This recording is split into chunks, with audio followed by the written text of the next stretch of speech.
In 2006, the European Union made it illegal for tobacco companies to sponsor Formula One.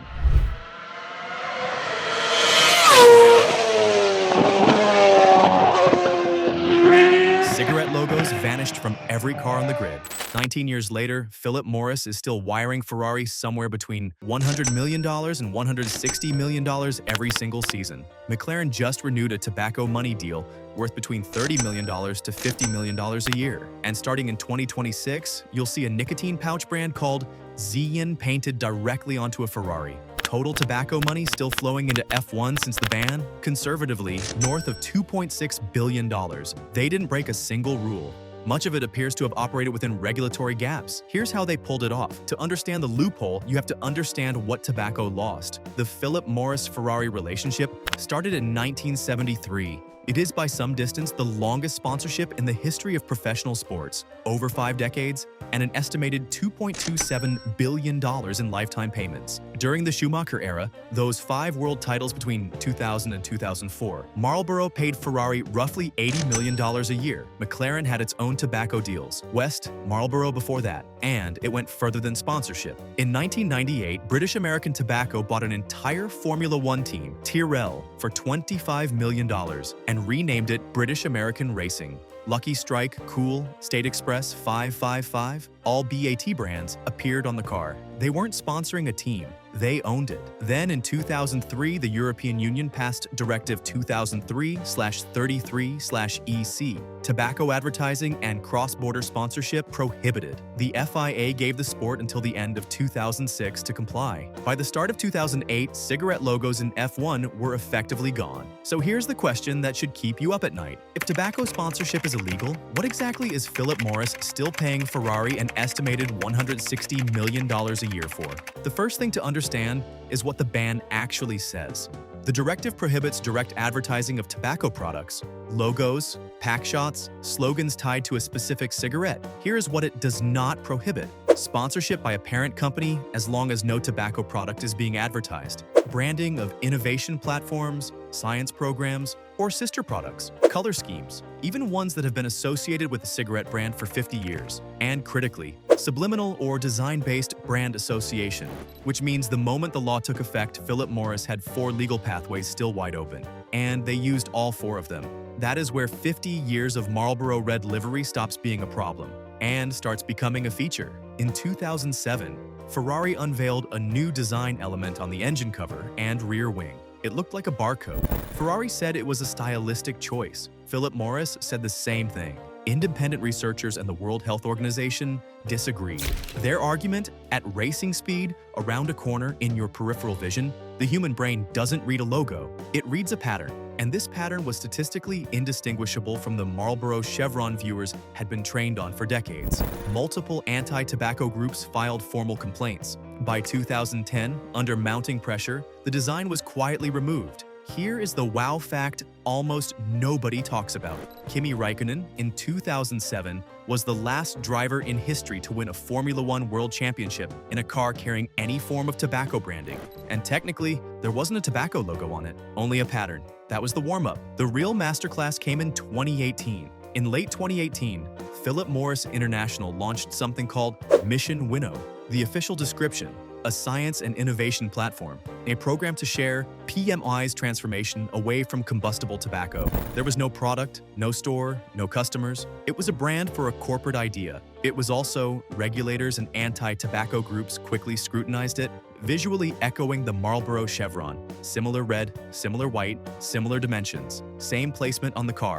The 2019 deal between Mission Winnow and Scuderia Ferrari was reportedly worth around $75 million for the season. Now here is where it gets clever. Mission Winnow generated, by external estimates, $150.3 million in media exposure value that same year. Philip Morris paid $75 million, got over $150 million in brand visibility, a 2-to-1 return before you count the halo effect on the broader Marlboro association. Australia banned the Mission Winnow logo from its 2019 Grand Prix. France did the same, so Ferrari simply removed the logo at those races and ran it everywhere else. And here is the part people miss. When Mission Winnow eventually got dialed back from the car at most circuits, Philip Morris's payments to Ferrari did not stop. Estimates put the current annual deal at between $100 million and $160 million, more than HP, the official title sponsor, is paying for the team's actual name. The logo was never the point. The relationship was. Think of tobacco sponsorship in F1 like a piece of music you can't legally perform anymore. The label can't play the song, that's the law, but it can sponsor the venue, print its name on the tickets, run a science of sound platform that uses the same chord progression, and sell merchandise in the lobby that just happens to come in the exact same shade of red. The song is gone. The royalties never stop. That is not a metaphor. Philip Morris's Ferrari deal is the longest royalty stream in sports history, over 50 years, $2.3 billion,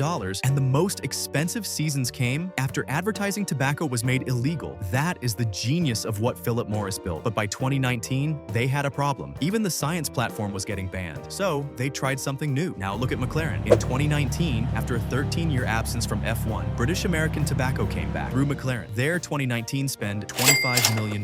By 2020, it was $40 million. Today, McLaren's deal with BAT is valued at between $30 and $50 million a year. But BAT didn't put cigarettes on the car. They put Views, their vaping brand, and Velo, a nicotine pouch. BAT calls these potentially reduced risk products. And crucially, in most jurisdictions, they are not legally classified as tobacco products, which means they were able to advertise on a Formula One car. In 2020 alone, Velo generated an estimated $36.7 million in broadcast exposure value from McLaren's livery.